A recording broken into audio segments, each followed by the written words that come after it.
Hi, Virgo.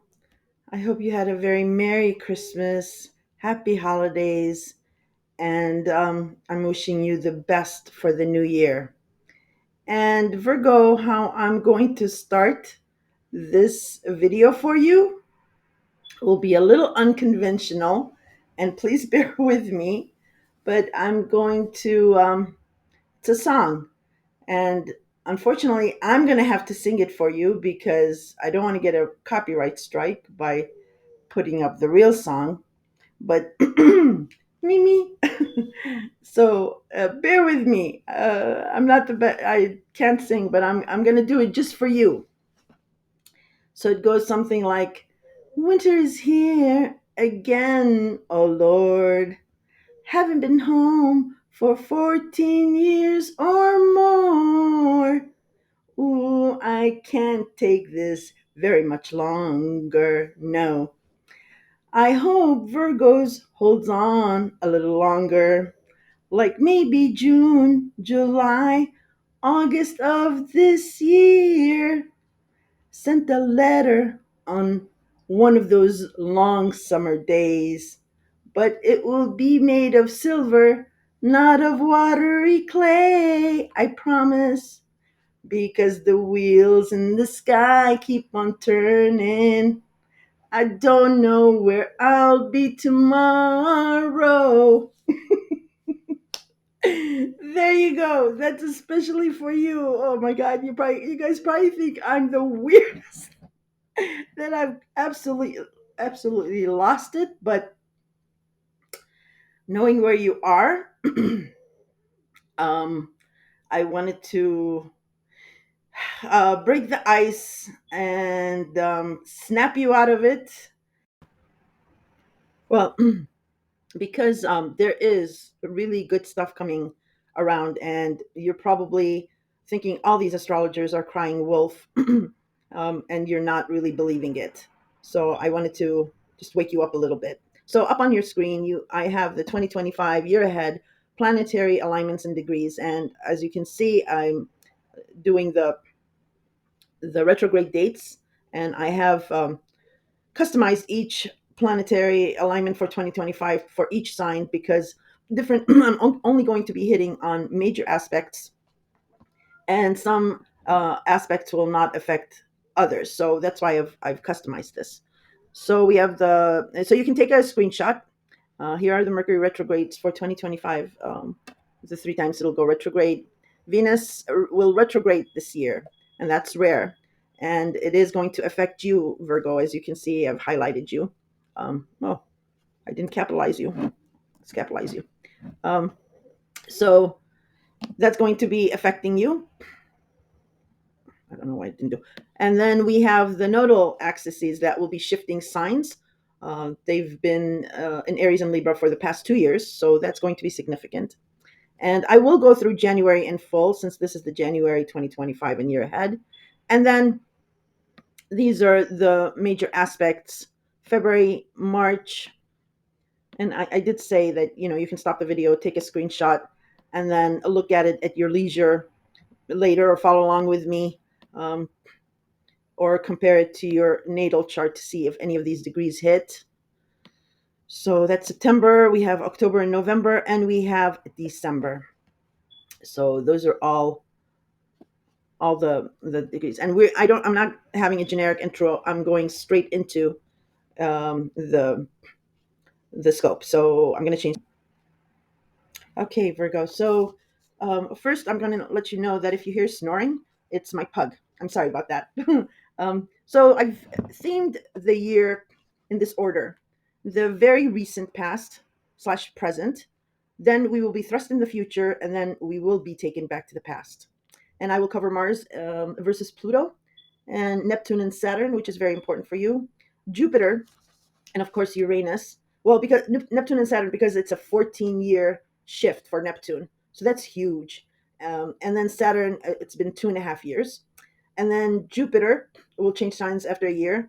Uranus, after 7 long years, will also be shifting signs. So, and like I mentioned in the beginning, the nodal axes will be shifting after 2 years. So that's why everybody is harping about um, everything's going to change. We're going to go into this new world, this new focus. But I'm going to tell you that the middle, sorry about that, the middle of the year, well, late spring into summer, late summer, um, we will be shifted into the future. It'll be like a sneak peek, like a movie trailer of what the future holds for all of us. So, Virgo, and all the relationships that have bamboozled you, and you might have heard this from me before, but for the sake of new listeners, please bear with me. So, all the relationships that have slipped through your fingers, that you actually felt like you fixed that person, put them up on their feet, and invested so much in them and lost one by one by one by one. I'm here to tell you, you now will be doing the leaving. um, you you get your heart back, Virgo, in a big way, in a cathartic way, in a really really big way, because you are going to be now pursued. Please just hang on, not to the longing, to the melancholy, to the aching in your heart, but to get your groove back. You are going to get your groove back, Virgo. So let me just discuss three types of Virgos. These main different Virgos. There's more Virgos, but I'll be touching on those. So the first Virgo, your past, present, uh, partnerships have been like a revolving door. There has been loss and endings, even within regarding your home or family, siblings, romance, of course, lovers, and children, um, and maybe pets. For all of you who have lost family members or any kind of loss in that regard, somebody passing away, my condolences to that. That it's very hurtful, traumatic. My condolences. Um, and that was really due to Pluto being in Capricorn. Pluto, as you know, is the god of the underworld, a god of destruction and regeneration. He rules fear and control and power. Pluto is very powerful. And Capricorn is yes, it's a very heavy, cynical, deep, dark sign. I mean, Capricorns are lovely people. I'm not saying something, but they are very serious. It's a very serious sign. It's the goat. If you've seen the pictures, the goat is not only the goat, it's half fish, half goat. So it can go to the depths of the deepest ocean, and it can climb the highest mountains. And it's very, very steady and very slow. Um, so the combination of the two, Pluto and Capricorn, though these past 18 years, and it's not only you, Virgo, it's everyone. It's been the deepest, darkest. For some, it has been so traumatic um, that it has been a really, really deep transformational change. For the second Virgos who are engaged or married, um, or are going steady and everything's fine, and like I said, your marriage is solid as a rock. Uh, you will have beginnings and endings with these eclipses that we'll have. So when I say endings, please don't freak out. This is not something that'll come out entirely out of the blue. No. If there are endings, you've already known about it. You've already felt it. And when I say endings and beginnings, so for example, if you're engaged, you'll stop being engaged and you'll be married. Okay. Um, and like I said, for those of you who are still married, there will be this disillusionment, this confusion about your relationships that will end with these eclipses.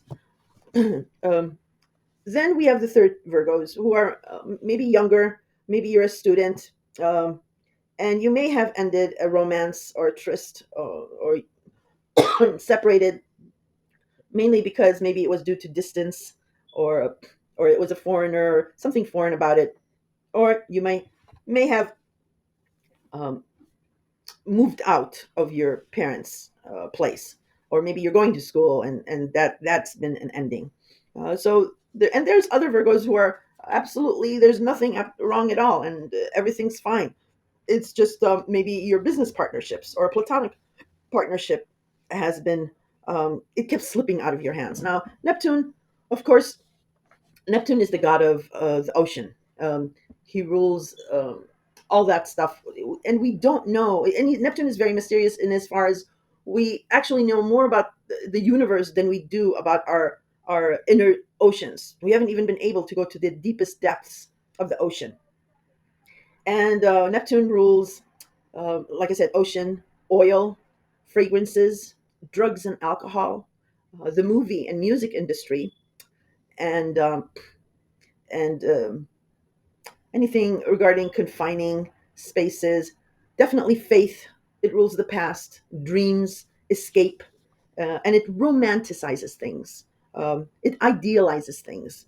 There's a purpose for Neptune, and I'll give you the simplest purpose. Is like, for example, when we go into a swimming pool or go into the ocean to swim or whatever. At first, it is freezing. It's so cold. But once you dip down inside completely, uh, you become numb to that cold. Okay, so that's really the purpose of Neptune, is for anything that's harsh. um, it makes you it gives you rose colored glasses and makes you see the good in it. So of course, it's the mermaid with the siren calls. It Neptune rules the fog, deception, illusion, and it rules Pisces. Pisces is the sign of the two fish. One fish goes one way, and the other fish goes the other way. So there's a duality. And a fish, if you've ever tried to hold a fish, you can't. It slips out of your hand. Um, and of course, the sign of faith, of the Christian faith, is the two fishes. And I won't get into why Pisces is dual like that, but it's because it's a compassionate, very, very compassionate sign, and it needs that escape because it needs to rejuice. That's all I'll be saying about that. So that's why your since Valentine's Day 2012, ironically, Neptune, well, ironically and actually factually, Neptune entered Pisces, its home sign. It was powerful, very powerful there. And that is your seventh house of partnerships, contractual partnerships. So, like I said, any intimate partner or a business partner or a platonic partner or anyone who really knows you really, really well, like can hold up a mirror to you, is considered a partner. So, a friend can be a partner or a family member can be a partner. And you're a very analytical sign. You hone in and focus on what needs to be resolved, um, and you find fault and criticism. You try to give constructive criticism, but your mission is to find the weakest link or what have you. And you are ruled by Mercury, and actually the higher octave of Mercury. So you are the master of communication and thinking.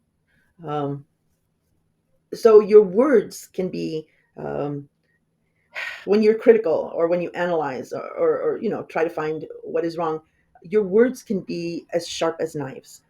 And you rule medicine and knives, uh, and the sixth house of routine, scheduling, and organization, and pets.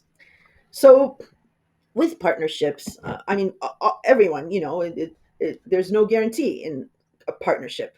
um, but with you being so analytical and critical, um, and you have this fear, you doubt yourself. um, Partnerships, it was time for you to see partnerships in a different light, not to be so analytical and critical about it, so that you can understand partnerships and compassion in partnerships.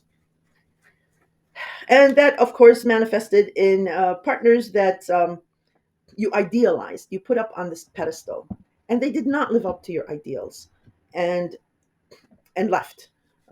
Or you try to have a romance or a lover, commit, and they could never commit.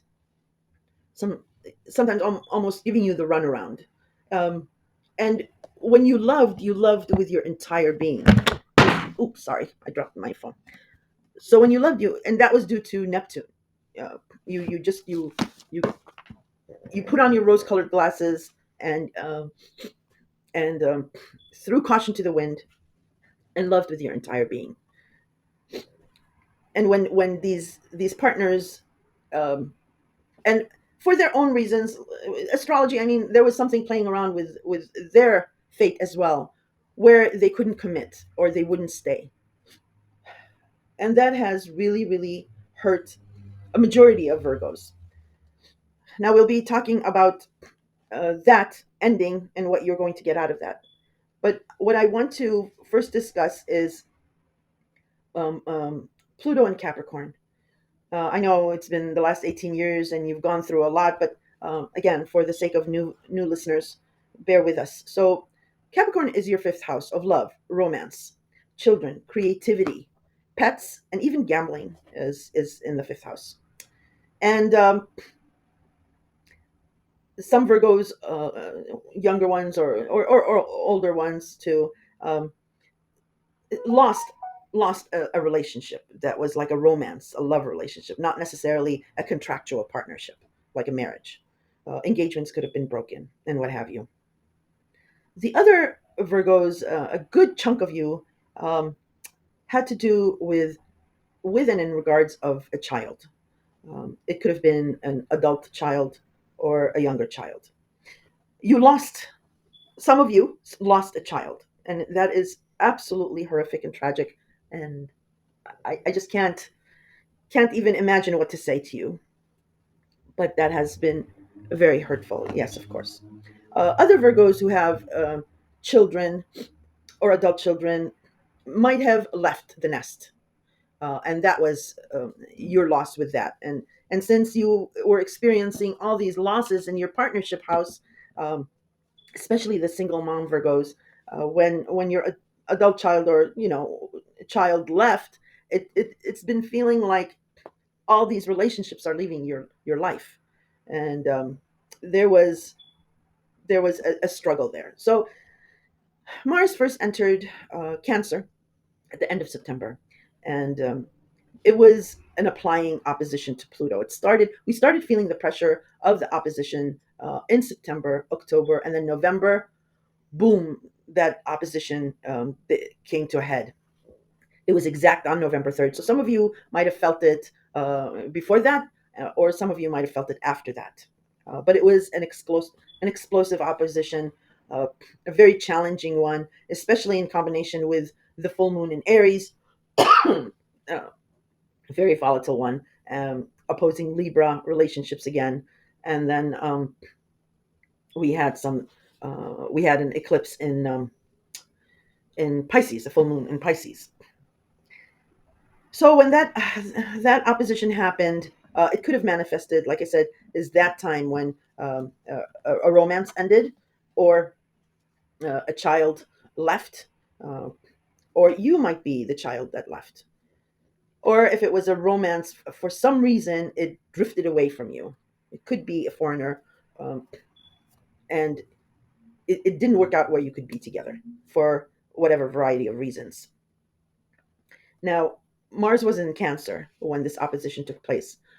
Cancer is your 11th house of friends, groups, associations, and circle. Excuse me.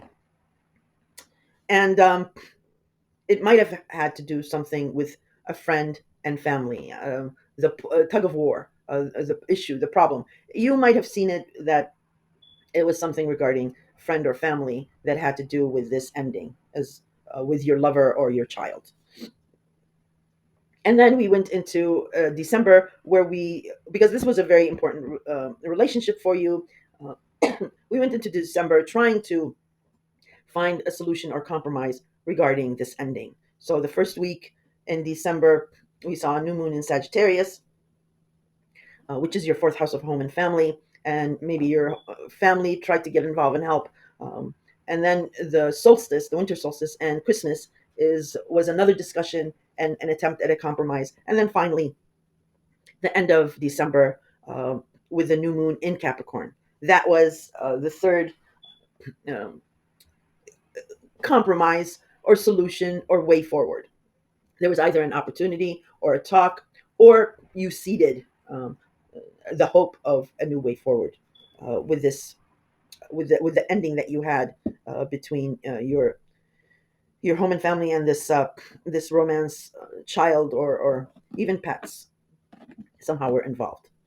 Then we had Mars go into Leo, and Leo is your 12th house of secrets and behind the scenes. At the same time, Pluto changed signs into Aquarius, uh, which is your sixth house of health, habits, and routine. And I'll talk a little bit more about that. I think is it the next page. Well, a little bit later, I'll talk about that. But when Mars went into Leo and your secretive house or your house of the past, you felt most of you felt a health issue. Something about your health woke you up, uh, and you maybe for most of you, like I said, because of this ending and this fallout, you might have been alone. So you started working alone on something and trying to heal yourself. Because most Virgos know a lot about health and nutrition. And you got over whatever this ailment is, but it was a wake up call for you. And you do have that in the back of mind as well. So, Virgo, as you are listening to this and maybe looking out at the window, seeing bare branches and I'm in Chicago. I call Chicago the land of parallel gray because the roads are gray and the sky is gray. Um, and you might be feeling lonely, betrayed, lost, and resigned to this emptiness, and thinking that you're always being passed over. So let me just discuss the Roman story about the Virgin, the Virgo. Virgo was an absolutely adored and prized companion of the gods. They loved her very, very much because she was diligent, she worked hard, and they gave her beauty like none other. And if you notice a Virgo, look at a Virgo, they don't age. They're usually very young, even in old age. Virgos and Geminis are like that, and they're very demure looking, maybe oval shaped face, darker hair, very pretty eyes, very demure. So they gave her this beauty and youth in old age, all the way through old age. But there was a stipulation that she could never get married and have a committed relationship until her work was done with the gods, which would have been in old age. So then they would allow her out of her contract, and that's why they gave her this youthful age, so that she can still be of young age when she is finally released from the gods and can go off and find her lover, her soulmate. If Virgo was to go against the gods and fall in love with someone and and try to make a commitment out of that, the punishment was it would be a scandal. Uh, so much so that this commitment would not go through. That was their punishment. So a lot of Virgos have gone through that too. Something about a scandal. Um, it could have manifested in a triangle relationship where you could have been the other woman, or you could have been the wife, and then there was another woman, or something like that. So there was some sort of a triangle relationship which ended in some sort of a scandal. Um, Suffice it to say, like I said, you guys went through a lot of loss with partnerships, became disillusioned, and you are drained. You are completely drained and feeling like you've been passed over, and you're resigned to this, like, okay, I'll be alone for the rest of my life. Saved by the reset that is coming along. And move on to that because we're going to move on to that because it's the new future. Okay. Now, it started with Pluto and Aquarius. So let me hit on Pluto and Aquarius. Actually, for every sign, I don't even mention it because I have completed a dedicated Pluto and Aquarius for each sign, which takes us 5 years into the future. Because it's a long transit, it's a 20-year transit. And I felt doing it like on and off or just a year ahead or something was a waste. It doesn't really give you something to bite on. So I did a 5 year forecast for Pluto and Aquarius for each sign, and I've completed that, but I chose not to upload it because I wanted to get these yearly scopes out of the way. But for you, I'm going to just spend a little time on it, and because it's very important. Um, excuse me, because it's in regards to your health, scheduling, maybe taking care of someone, uh, medicine, routine, pets, just your daily habits. So it's really, really important for you. Okay, so with Pluto in Aquarius. Aquarius, like I said, is your sixth house. Now, you had been feeling this, and you got a preview of this in 2023 when Pluto left Capricorn and dipped into Aquarius, but he went back to Capricorn. So something became overwhelming, hectic regarding your scheduling, your routine, your daily habits. And for most of you, your health took a hit, especially this November, um, December, when Pluto finally left Capricorn and entered Aquarius. Um, uh, uh, some of you really got a wake up call, either with maybe, God forbid, a minor accident or a serious health issue, God forbid again, or just a really bad cold, or maybe taking care of someone, maybe an elderly parent, or maybe your grandchildren, or maybe your own child, or a pet. A pet could have been involved, or something like that. Or some of you are in the nursing fields, education, so you burnt the candle at both ends. Or some of you could have been having some kind of maybe depression thing where alcohol or drugs might have played a role, and you became very, God forbid, sick, and um, and you did a course correction in December. Um, Even with all this going on, you were able to pull yourself back. So Pluto in Aquarius is going to be very, very different from Pluto in Capricorn, where it was heavy and dark. Like I said, Aquarius is an air sign. It is very light. It's very futuristic. It's very uplifting. And yes, Pluto is there to teach us about fear and control. Um, So now this is, like I said, not this is not about a deep, dark, heavy transformation. It will not be like it has been for the past 18 years. This will be within your control. Um, uh, so, like I said, when whatever ailment you had, or your schedule went haywire, and your health took a routine took a hit. You did the course correction, and you were able to pull yourself back. So this is the difference between Pluto versus in Capricorn versus Pluto in Aquarius. It's fast and fixable. Okay, so that's where the uplifting is. That's why it's within your control. And for example, like if you're scheduling one haywire, Aquarius is a very futuristic sign. So you might have had an epiphany of how to use maybe social, or not social media, maybe AI to help with some kind of schedule or routine. But the main focus about the sixth house is dividing your day into 3 8-hour increments. So 8 hours of sleep, 8 hours of work, and 8 hours of um, entertainment and leisure time. Okay, and nutrition is huge here.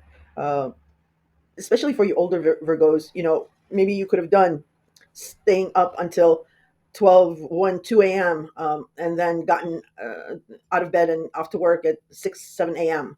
Um, and even with younger Virgos, you might have been burning the candle at both ends, maybe as a student with finals and things, studying way too late or partying too much, or what have you.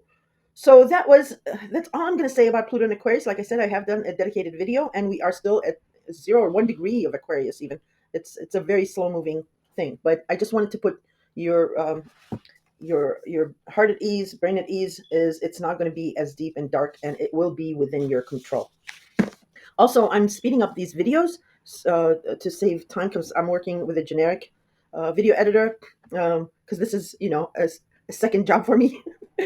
I'm trying to make it big so that I can get, pay for a really good video editor. So if it's way too fast for you, just click on the tools icon on the video and you can slow it down if it's too fast.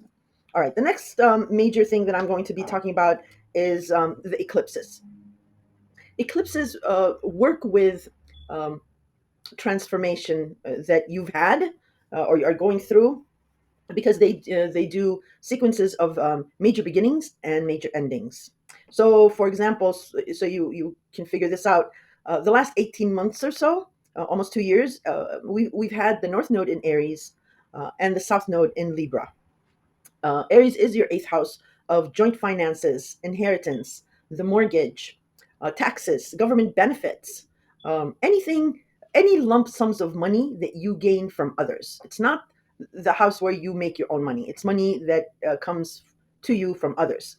And Libra is your second house of job and income, the money you bring, that you make. And Libra rules all types of relationships, and Aries is an individualistic sign. It's a me first sign. It wants freedom most of all, and wants to be, because it is the warrior. It's ruled by Mars, so it needs to be out there and doing things. So you have seen some kind of a repetitive situation for the past 18 years regarding your own income and your eighth house of joint finances. Um, the first eclipse we had, well, the very recent past in October, like I said, the full moon in Aries. So something about joint finance or money from another, like I said, government benefits or what have you, something partially ended there, or might have ended, or you might have had to rely on a different kind of a joint finance situation.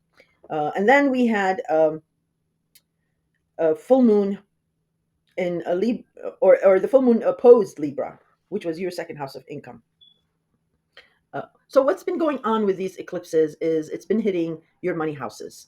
A lot of you have left a job and started another job, maybe part time, or maybe a hobby, or maybe a business. And like I said, with these endings that you had in with partners or a family situation, your joint finances also took a hit. So with joint finances, since it's Aries, what Aries wanted to do was to be free of a relationship that governed your second house of job and income. It wanted to go out and make its own money, for example. And you feared that, you had this fear of losing that because you weren't able to make it on your own income, something like that. There was some scenario like that, and you can, because depending on your natal chart and where your rising sign and all that is, it might be a different scenario. But in January, in a couple of weeks, that is going to end. That repetitive locking heads, tug of war, with joint finances and your own money, because it could have been like a child who's dependent on you, or vice versa. You could have been dependent on an adult child because maybe you're there's a lot of scenarios. I'm not going to get into the speculation of that, but that codependency. Now, if this joint finances thing ends in when the nodes leave, then that repetitive locking of horns ends. Or if you guys come up with a resolution, but when the nodes leave, uh, your neediness or codependency because of your income, or vice versa, that will end. What I'm trying to say is the codependency, or the neediness that has been going on with these two houses for you ends, and you're rid of that. Hallelujah. Um, then we get into eclipses in Pisces and Virgo, because the nodes will change. The North Node will go into Pisces, your seventh house of partnerships, and the South Node will be in your sign, which is your first house of self, of appearance, your profile. Um, it can be anything physical about you, excuse me, or the way you are, for example, for lack of better words. But it's your first house. And that will go into an 18-month repetitive push and pull between these two houses. And but it will not be as volatile as it has been with your second and eighth house. Okay. And the this tug of war with your seventh house and your first house of self is coinciding with Neptune leaving your sign. And like I said, you feeling always being passed over, that's going to end because it's going to eclipse something about you, which will eclipse also your partnership house. So that that neediness will end at the end of the 18 months. But there's going to be a huge shift right now. So, and if you wanted to have a clue about what it is about, we did have the first eclipse in Pisces on September 14th. So the 13th, 14th, 15th, or what have you. Um, that that should give you some kind of clue. Now there was a dual theme to that too. It could have been a partnership ended, but right away it was like, well, no, let's not end it. but let's figure this out. Like, um, you need to change in a certain way so that this partnership could stand. Something like that. There was a dual thing on the 14th with this ending in in Pisces. This eclipse in Pisces. The second will be in March 14th, and then we'll have another one on the 30th, and I will discuss that more a little bit later. But also, don't forget that, like I said, if your partnership, if your marriage partnership is solid as a rock, this might be something regarding a business partnership or a platonic partnership. So eclipses end things that will no longer go anywhere, that will no longer serve you nor the other person. Okay. Um, Beginnings sometimes clear things out. I'm sorry. Beginnings sometimes can be clear of a beginning, like you'll see some kind of a beginning, or it can be unclear with this beginning, where later on you say, oh, it was maybe you meet someone casually and you don't think anything of it, or it's someone who you can't even stand, whatever, but you meet them on this solar eclipse because it's a new beginning with a solar eclipse, but it'll grow into something more. And again, it's coinciding with Neptune leaving your seventh house of relationships. I hope I didn't confuse you on that one, but we're going to talk about the eclipse a little bit more. So let's talk about the dreaded Neptune. But he is no longer dreaded because he is leaving. So Neptune and Saturn in spring will be leaving Pisces, your seventh house of partnerships, and will be entering Aries, your eighth house of joint finances. So this is what I talked about in the beginning. The struggles of the 14 years of trying to realize um, an idealistic partnership, trying to make it into a real partnership that has not been realized, and you kept having this longing that stops, and it ends. You will not experience that longing anymore. That ends, which will start in March 30th, and then the end of May, when Saturn leaves Pisces, then the restrictions that Saturn has been putting on your partnership house, that ends too. So I didn't talk really too much about Saturn, but I will really fast. Is yes, you've had Neptune in your partnership house for the past 14 years, but in 2023, Saturn came into Pisces with a thump. He gave you reality checks and wake up calls. Saturn is super misunderstood because he is super beneficial, actually. He helps manifest dreams and idealisms into concrete things. And in order to do that, what he did was he threw you an anchor and actually started pulling you back to shore from this ocean of the siren's call and the fogginess of these partners that had no boundaries with you. You were drifting off into this ocean where you were getting lost. And finally, Saturn pulled you back in and gave you an anchor and started restricting partnerships for you, um, slowly. Because, like I said, Neptune beguiles you. And so the illusions stopped with Saturn here. So Saturn was actually helping you. And in so the past two years, with Saturn being in your partnership house, you might have been dealing with a partner that was very might have been very restrictive, or might have been criticizing or withheld, maybe not love or caring, but maybe withheld approval, or you might have been doing withholding your approval. Okay, because you were so disenchanted and hurt. You started being a little bit more pessimistic, and that's what Saturn wanted. Is he wanted you to not give all of you to a partner, because a healthy partnership should be an equal partnership. Um, but yeah, you've had some kind of restrictions with partnerships. That ends as well. And then Neptune and Saturn will go into your eighth house of joint finances, intimacy, the mortgage, taxes, government benefits, and things like that. Uh, with Neptune going in here, um, whatever you had, like intimacy, for example, because you've been, disenchanted with partnerships, you might not be wanting to be intimate with someone. And I'm not talking about so much so as sex, but of course this house does cover that. But I'm talking about like bearing your soul to the other. Okay. Or it might be the other doesn't really bear their soul to you. um, or it could be about joint finances. Maybe your partner will go through something that your joint finances starts to fluctuate, and you are not able to rein it in for some reason. But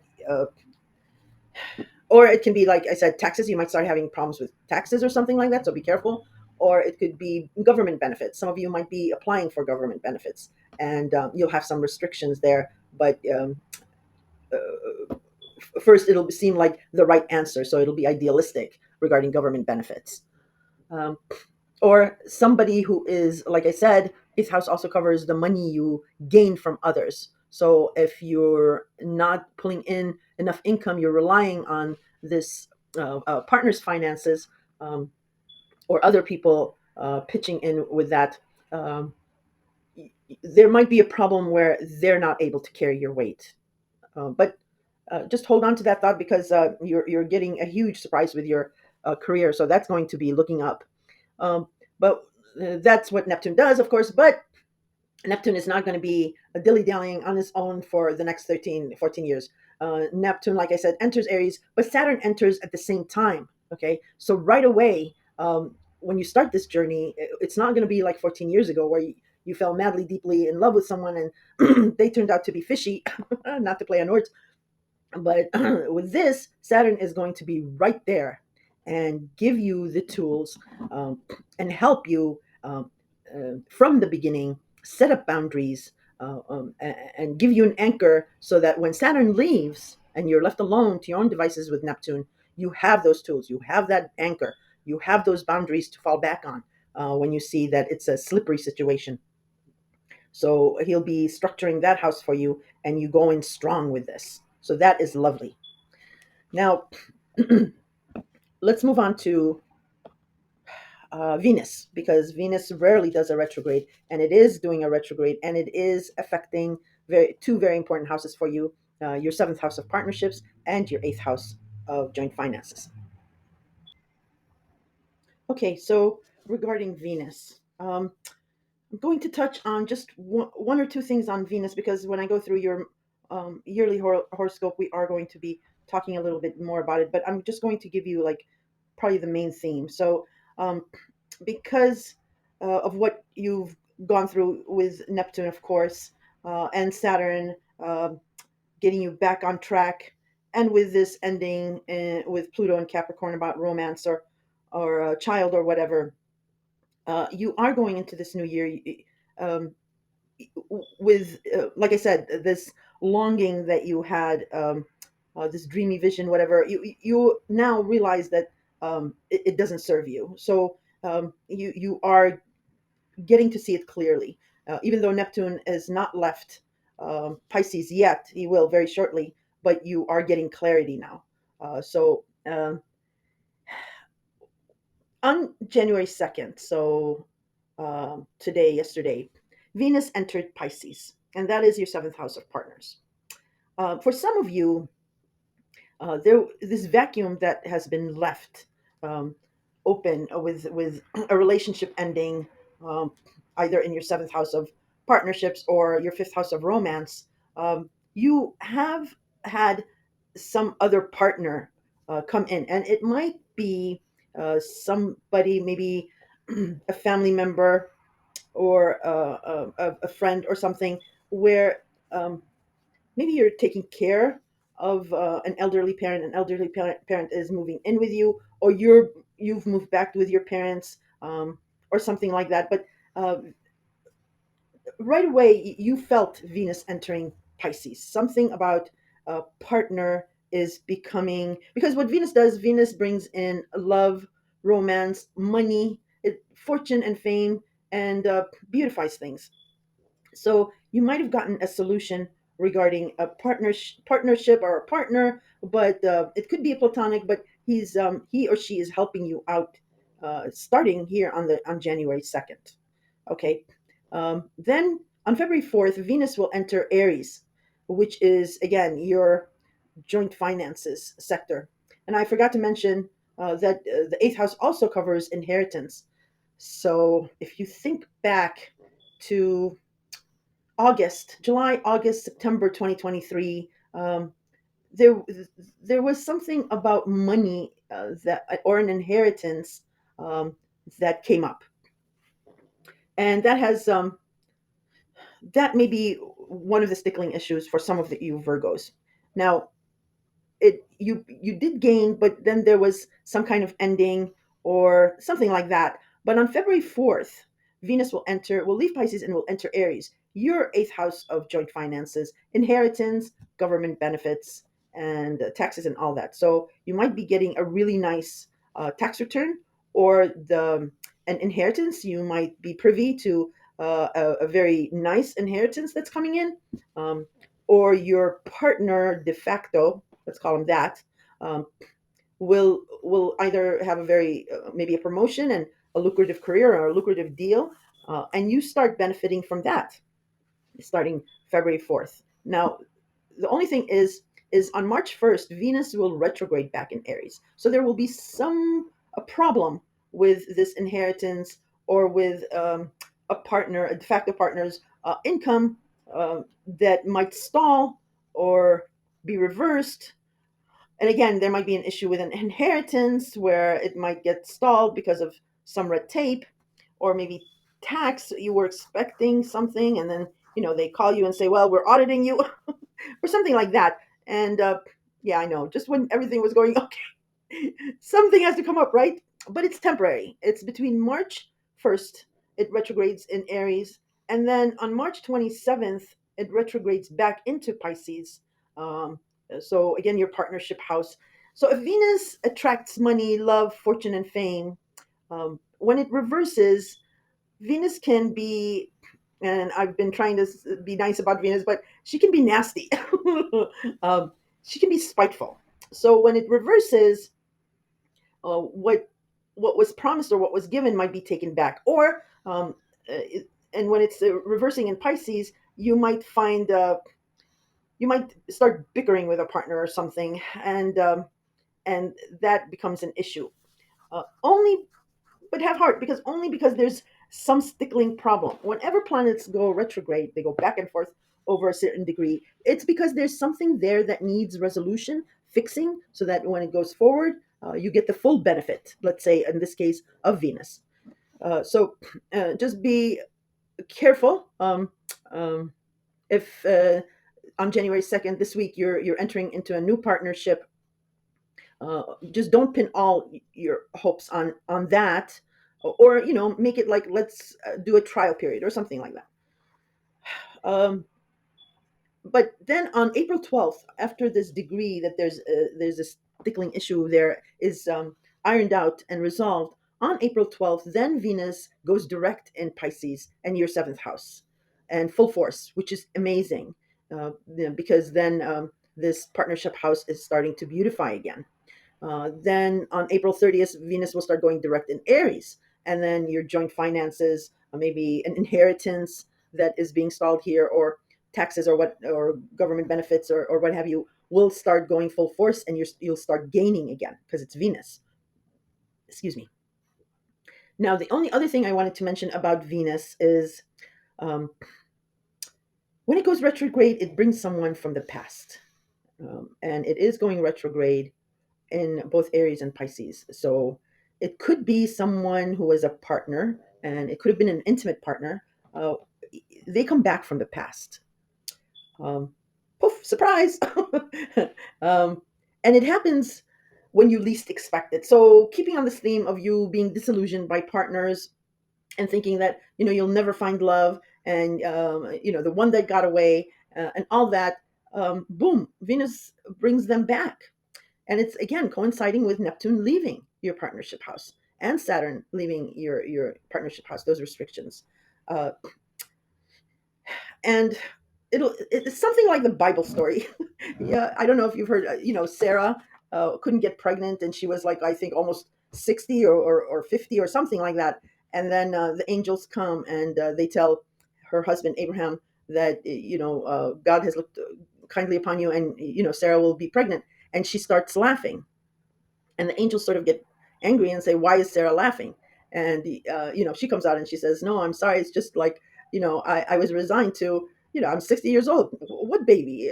I've been longing for this baby for all this time, and now in my old age, God gives me this baby. uh, it might be something like that, Virgo.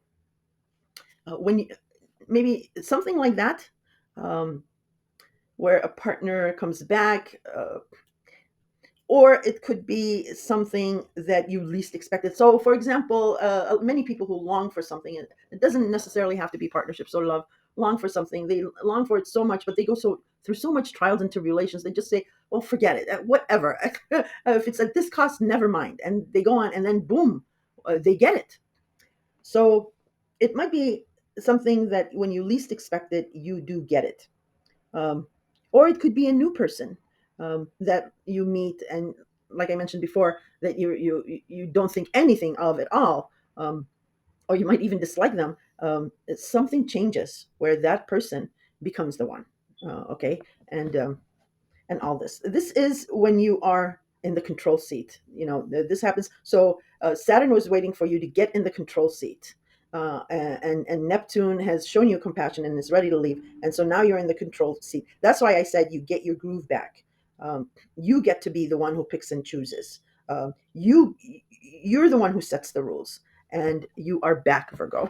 So watch for those Venus retrograde. The only thing about Venus retrograde, like I said, with any retrograde, just have plan A, B, C, and D, because things can be reversed, but then they reverse again. Okay, let's discuss. I discussed the nodal axes. Let's discuss Uranus. So Uranus has been in Taurus for 7 long years, and that was your ninth house of foreigners, foreign lands. Um, Sorry, I'm trying to do my notes. Um, Travel, long distance travel, higher education, publishing falls in this house, and the World Wide Web. Okay, so for the past 7 years, and Uranus is the planet of shock, surprise, and electricity. It does things in thumps and rolls. It's feast or famine with Uranus, and something about your ninth house, where you thought you were going with this ninth house. It could have been about travel. It could have been about a foreign person, a foreign land, or it could have been about your higher education. You could have been the student, or you could have been the professor. Um, or it could have been about something you were publishing. So what you thought you were doing here kept abruptly shifting and changing. Every time you thought you were going in a certain direction, Uranus came, picked you up, and turned you 180 degrees, and kept turning you and turning you. And it was surprising and shocking, to say the least. So you could have been traveling the world. Like, you could have been completely, thought you were going to Egypt, and then you ended up in Antarctica, or you thought that no way would you ever be able to travel with your income or whatever. But then I don't know, maybe a benefactor, or your school financed it, or something like that.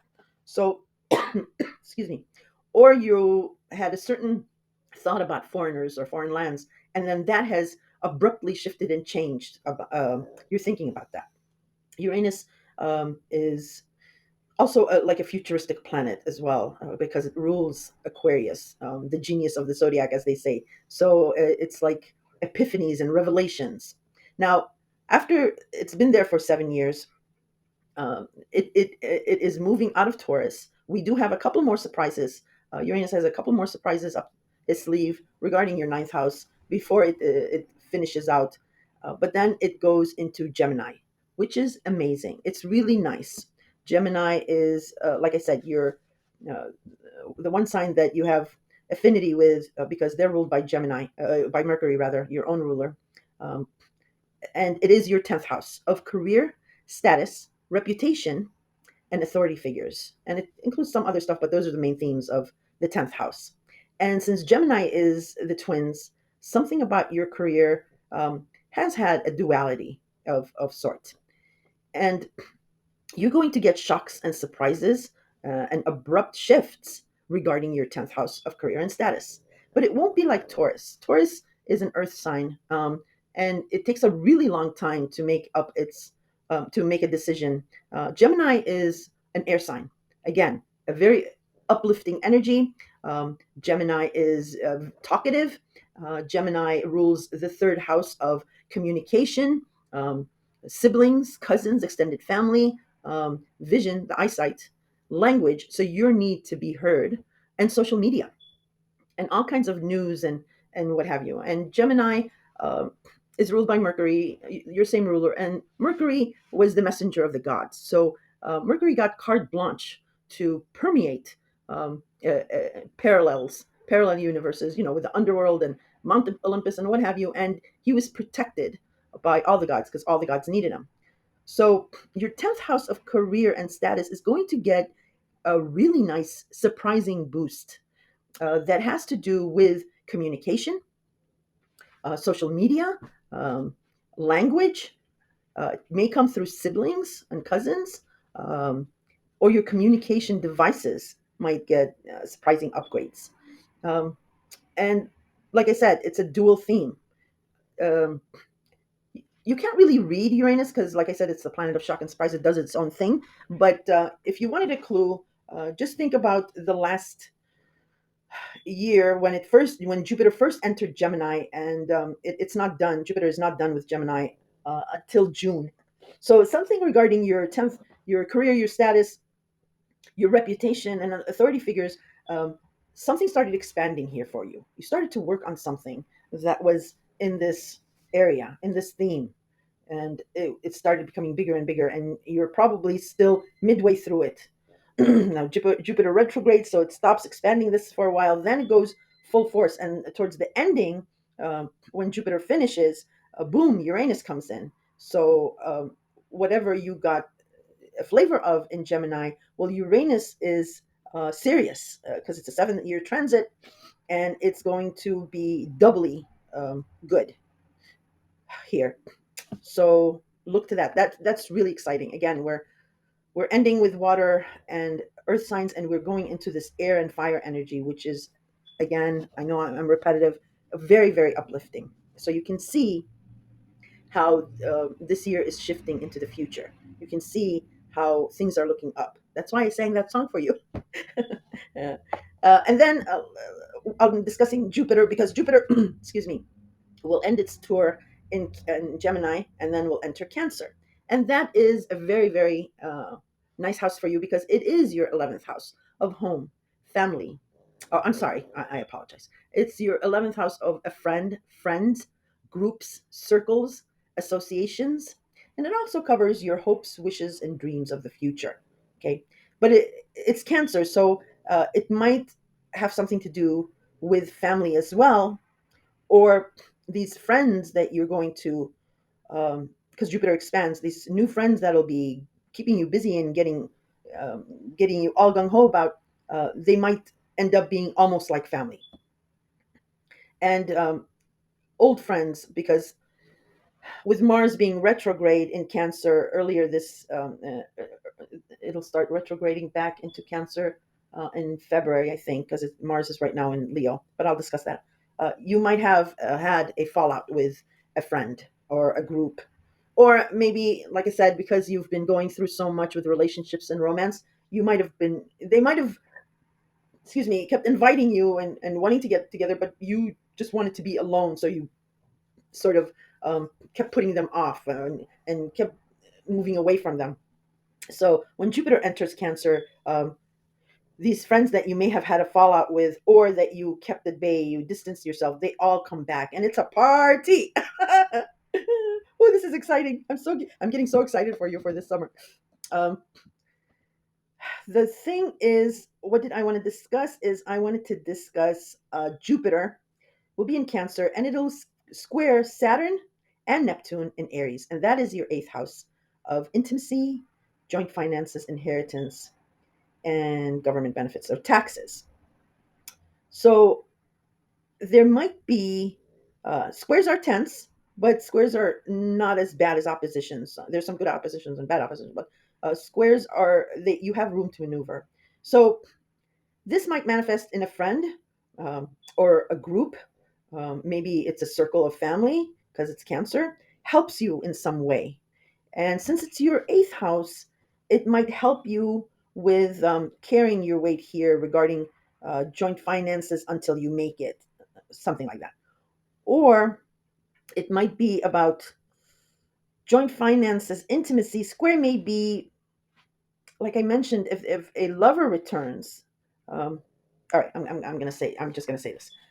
Uh, if a lover returns, they may be returning after their divorce, or they may be in the midst of a divorce um, because we're going into the future, and because Pluto and Capricorn and all these shifting planets, a lot of people are breaking up. That's what I'm trying to say.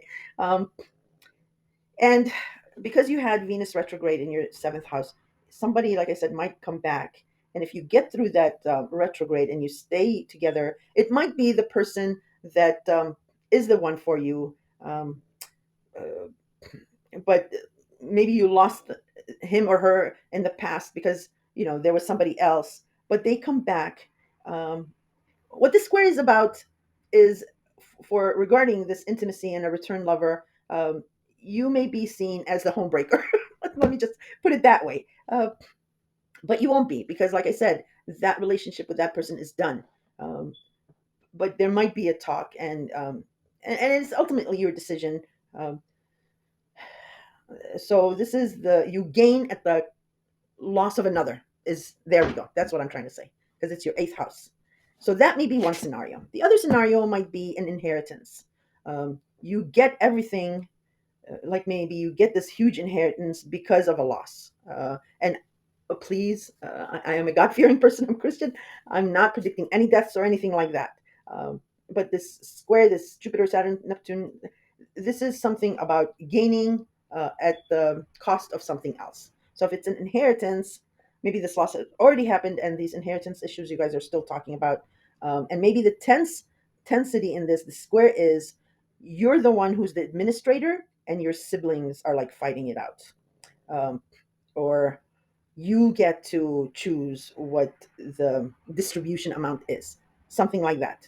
Because we're talking about a square, and this is a powerful square. It's not like yeah, oh yeah, this is a square, it'll work out. This is a gigantic square. Or the third might be taxes, government grants, and it can be something about your career. Again, there's something about a friend or a family member that helps you, but it costs. There's a cost somewhere, and that's all I'm going to say about that, because I do detailed monthly scopes, and we will be looking at that in detail. Um, okay, Virgo. So those are the main themes. Now I'm going to go through January. Excuse me. Sorry. I'm going to go through January and then the rest of the months, but I'm only going, sorry, to be touching on major aspects, because, like I said, I do monthly scopes in detail. So, oh, before I do that, God, I forgot the biggest part of it is after all this heat and action and new things that we're stepping into, getting a taste of, and all this excitement, the latter half of the year, uh, the major planets will retrograde back into, first they'll retrograde into the signs they have stepped into, and then won't stop and retrograde all the way back into the previous signs. So Neptune will retrograde over Aries, and you'll be reviewing how far you've come along with that. And then Saturn also will start retrograding over the restrictions that laid upon your eighth house Aries. And you'll get a reprieve from those restrictions as well. But it won't stop. It'll retrograde all the way back into Pisces. Same for Uranus. Uranus will retrograde over the degrees you've advanced regarding Gemini in your 10th house, but it won't stop. It'll retrograde all the way back to Taurus. That's why I said the theme is present, future, and then back to the past. And but please, yeah, a lot of people are being like, "What is shitty 2025? Oh, the planets are going to tease us, take us to the future, dump the garbage behind us, and now we're going to go back to it again." No, it's not that like that. It's a new world. Uh, you're in a new frame of mind. It's a new world around you when these planets retrograde back. And like I said, when planets retrograde, there's a reason. There's a specific reason. There's these degrees that they're going over is because there needs to be resolution here. Uh, because once 2026 comes, everything starts moving forward into these new signs of air and fire, and they do move rapidly. But you want to go into the future of what you got a taste of in the summer with a full heart, not with half a heart. You don't want to go into the future with luggage. You want to be empty like a vacuum so the universe can fill up the good, but not be bogged down with the past. Because as the saying goes, I'm saying this for everyone, if you hang on to two things, you will lose both.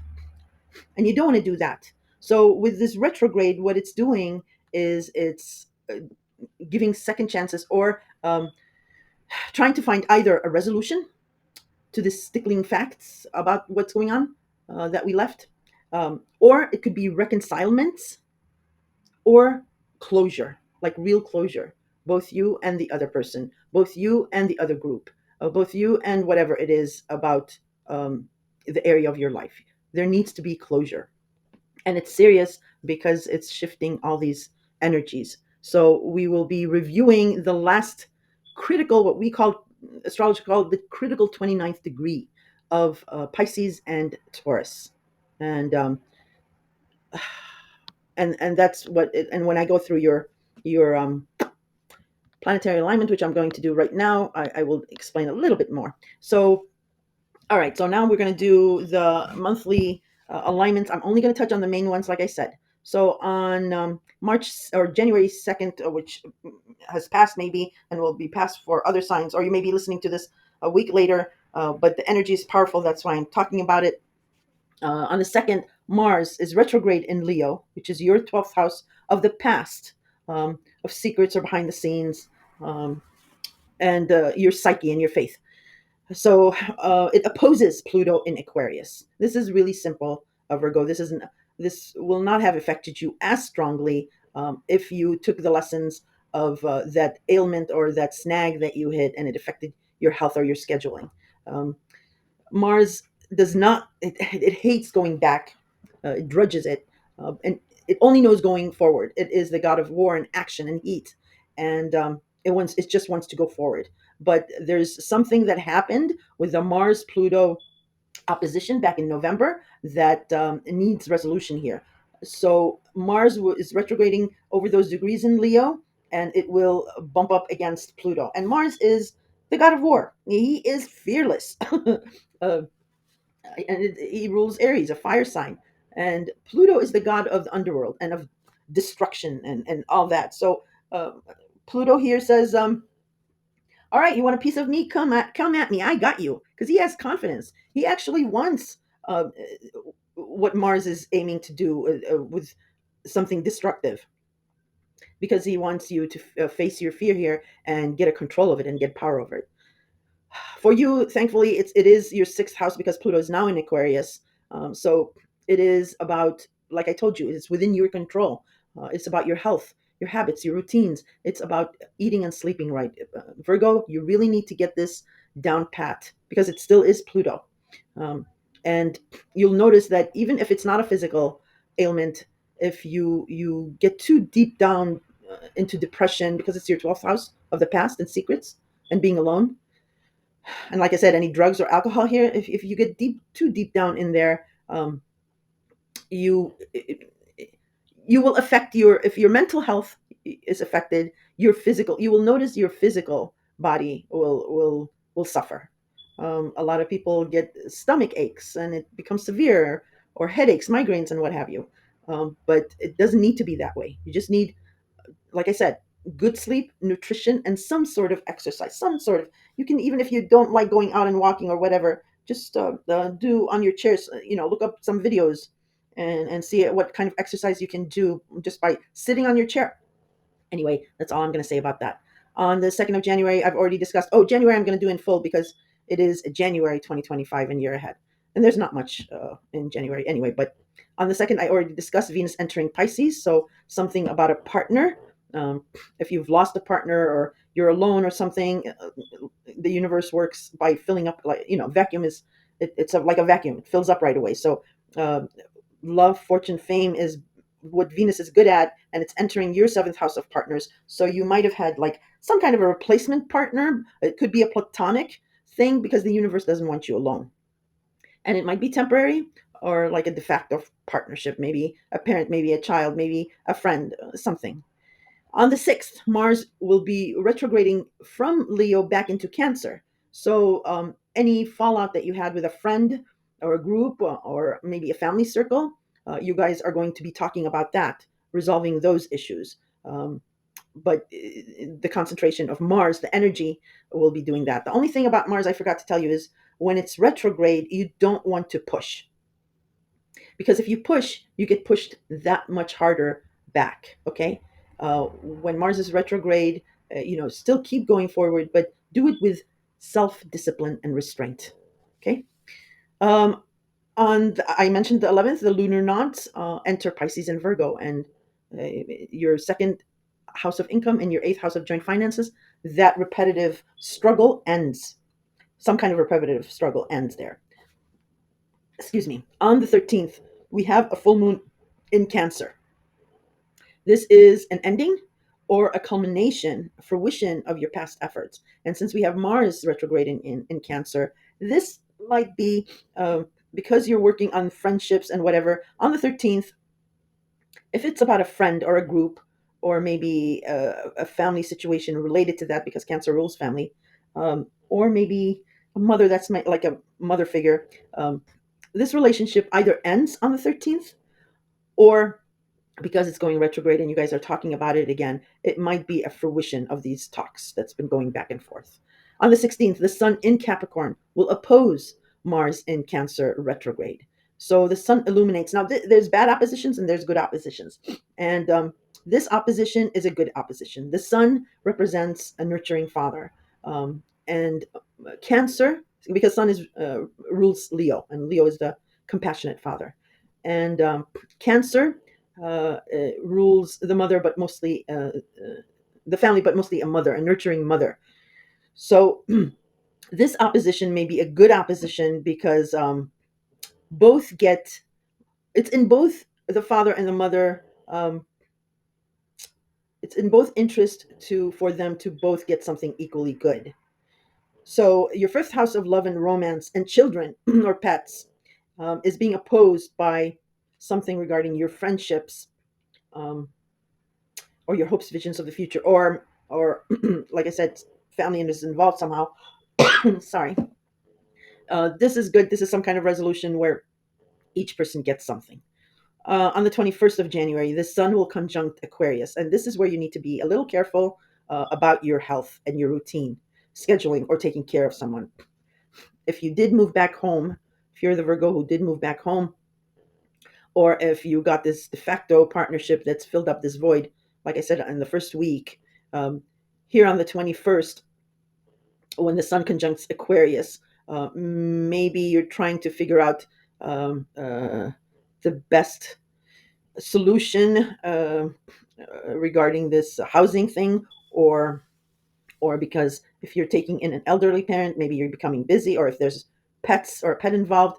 So again, this is about your health, your habit, your routine, and your scheduling. You have to be on top of that, and maybe somebody's helping you up. If you have a Leo in your circle, they'll probably be helping you with that. On the 23rd, Mercury, this time in Capricorn, your love and romance children house, will oppose Mars retrograde in Cancer, your 11th house. So on the 16th, whatever was illuminated here with that opposition where everybody gets something, on the 23rd, discussion continues on this, and you guys are perfecting it. So that is all the really the major happenings. I'm sure there's more, but uh, maybe I'll do a mid-month scope because this is really more for the 2025. The only thing in February is that would concern you is Venus conjoins Neptune in Pisces. And when it conjoins here, it's still beautifying your partnership house. So whatever you had the issue with the Sun conjunct Aquarius on the 21st, like I mentioned, maybe here on the 1st, you guys work out this routine where you're healthy, or it could be you get maybe a faint idea or a dream about this person from your past that may come in. Maybe there's a dream about that. Anyway, it's a conjunction. It's powerful because it's Neptune and it's Venus. And like I said, I'll do a mid-month for January, so we'll discuss that a little bit more. On February 4th, another major aspect is Venus enters Aries. Any problems you had with your joint finances, it smooths out. And I've already discussed the Venus, so I'm not going to do that here. Now, when I said I'll discuss a little later on the eclipses, here we go. This is a strong month here, March. On the 13th, there's a total lunar eclipse in Virgo, your sign, your physical appearance, or something about you, or your profile, online, I mean. This is an ending, full stop. Um, because it's an eclipse and it's a total lunar eclipse. Very, very powerful. Um, and this is good for you. It might not be good for your partners. This is when the roles get reversed, like I mentioned earlier. And then we have Venus retrograde in Pisces and a partial solar eclipse in Aries on the 29th. On the 29th, you have something about joint finances or intimacy or inheritance. Here, uh, it's something new that starts here. It's a partial eclipse. So there's a beginning here. So on the 29th of March, look for that. There's some kind of a new beginning. And this will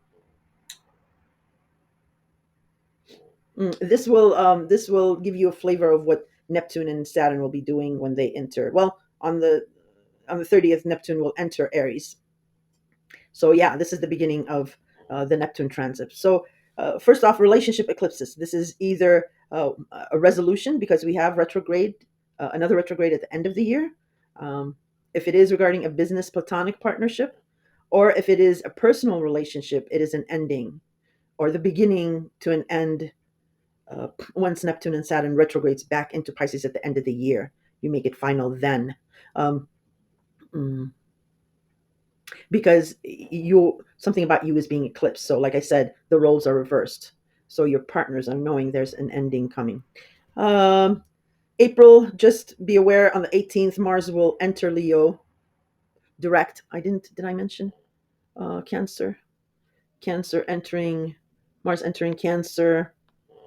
Yeah, that enters in February and it starts going well, first retrograde, then it enters, then it starts going direct in Cancer. So whatever fallout you had with friends, I said that'll start going forward. But here on the 18th, Mars enters Leo.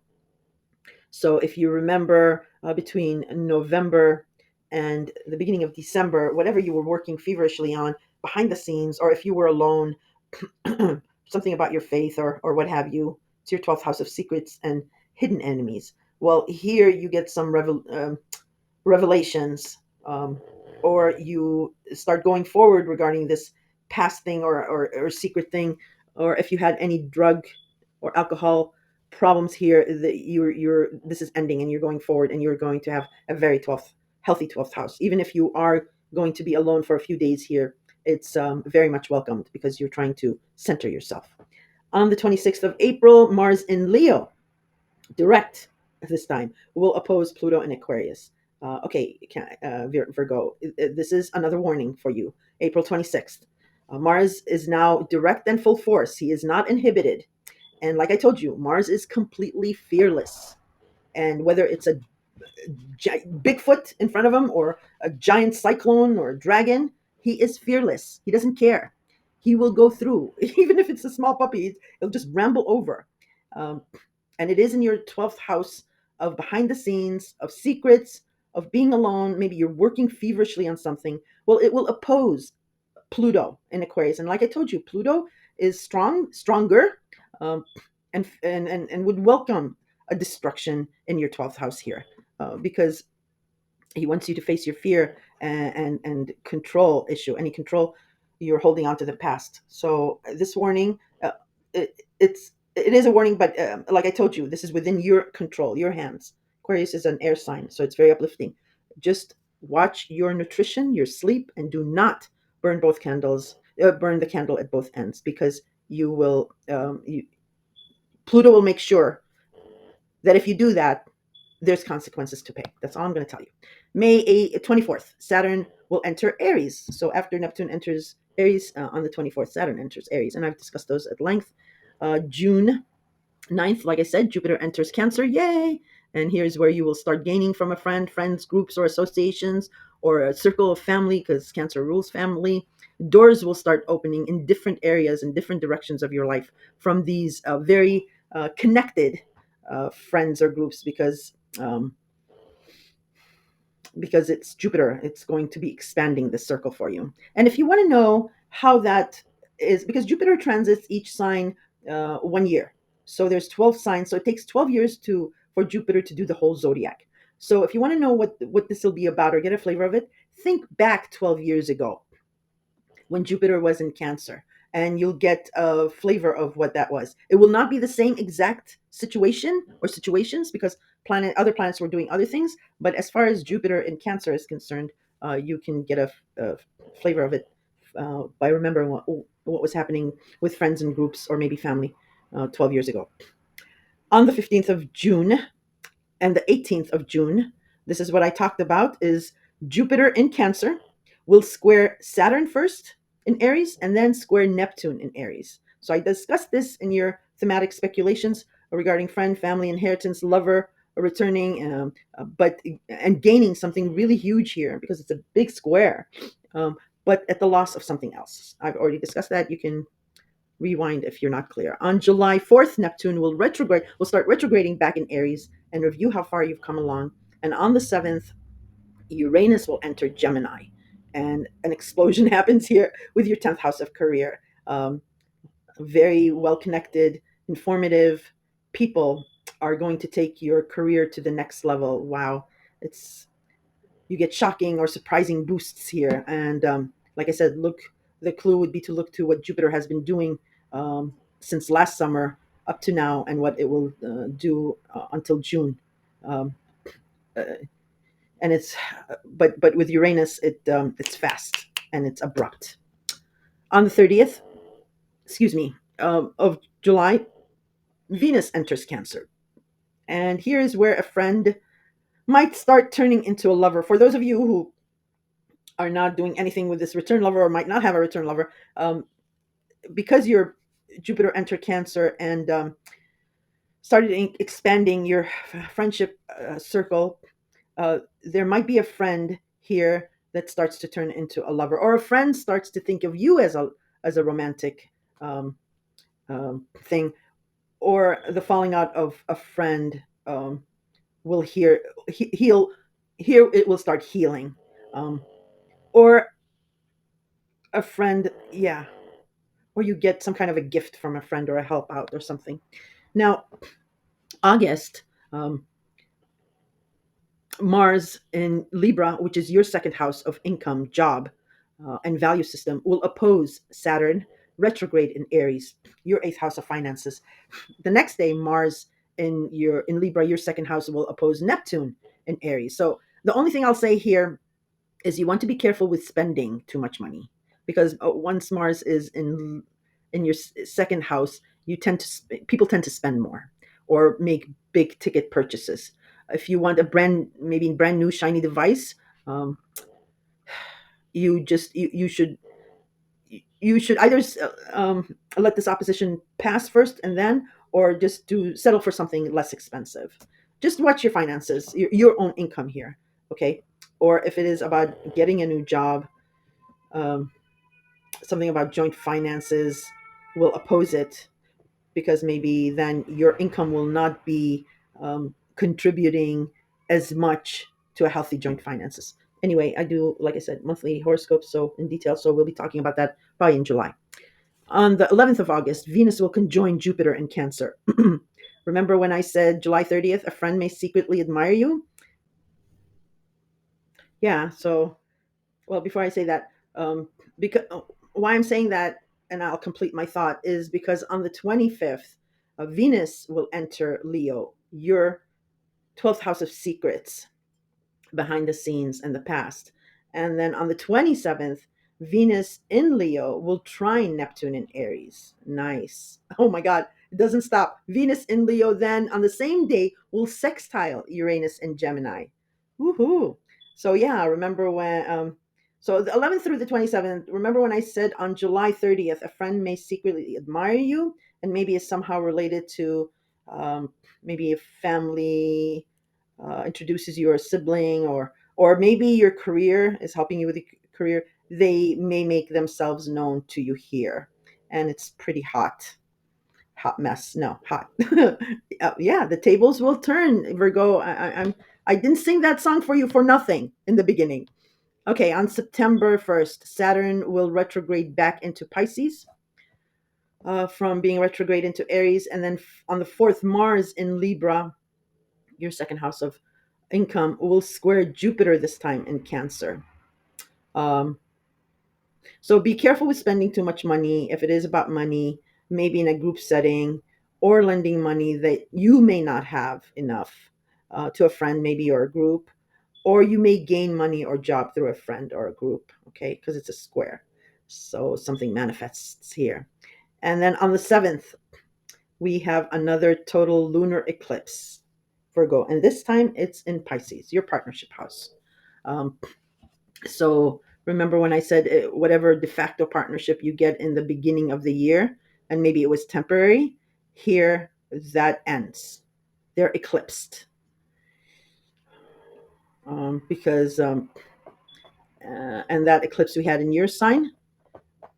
Yeah, so it's an ending here. It's a total lunar eclipse. It's when I said it was the beginning of the end, this might be the ending.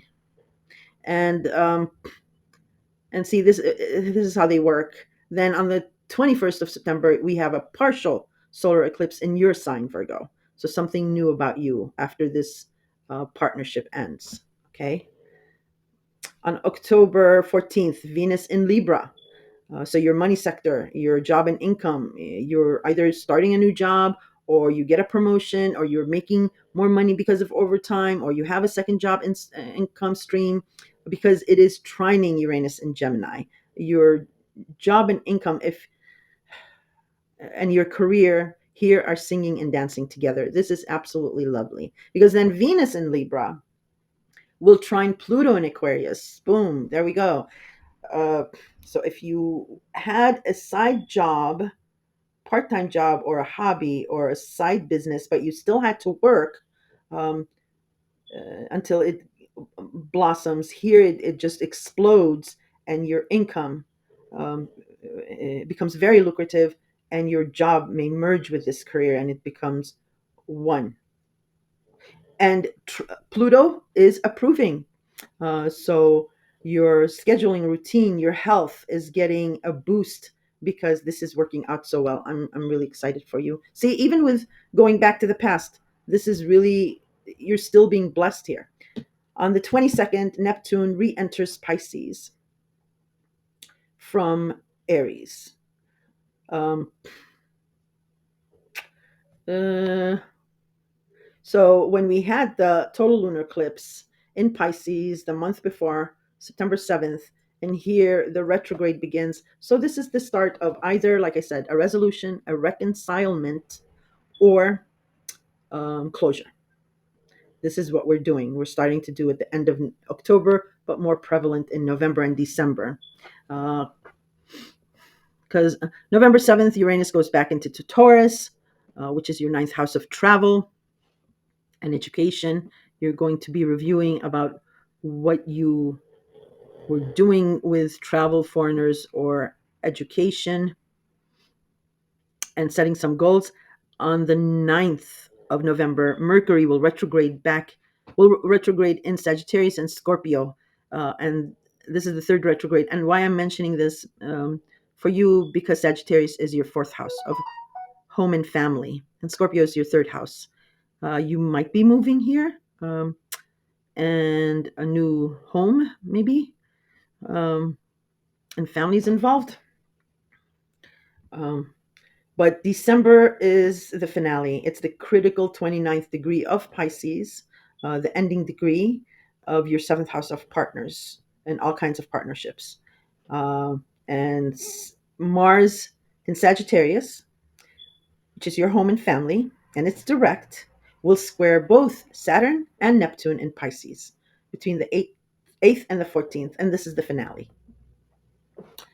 This is the ending here. So you have family involved and partners involved. So again, this is either a resolution, because if you're a strong family, a strong partnership, whatever stickling issue you have, it's a resolution, and you move forward with these new energies in the future with everyone on the same page. If you have been separated, um, this is reconcilement and a lot of heat and action regarding your home and family. Um, Again, it might include either a new home. Maybe you guys are purchasing a new home. Maybe you're making renovations. Maybe you're becoming new parents here. It's that simple. Or and there's reconcilement, or it might be a total ending. You're separating homes here. You're ending everything, but it is done with compassion and closure, and it is the end. But you are not alone here, because you do have Mars is in Sagittarius with this action, squaring off with Neptune in your partnership house. So you're not alone. You may be in a new partnership, and you're just um, affording compassion to an old partner with um, closure, or it might be vice versa, or it could be something else. But that's all the way in December, Virgo, and like I said, when you're revisiting the past, you will be a different Virgo, and it'll be a different, brand new world. I hope I didn't confuse you. I hope I entertained you, if not informed you. And if I did, if you can consider subscribing, that would be great, because half of you who listen are not subscribed, and it's free.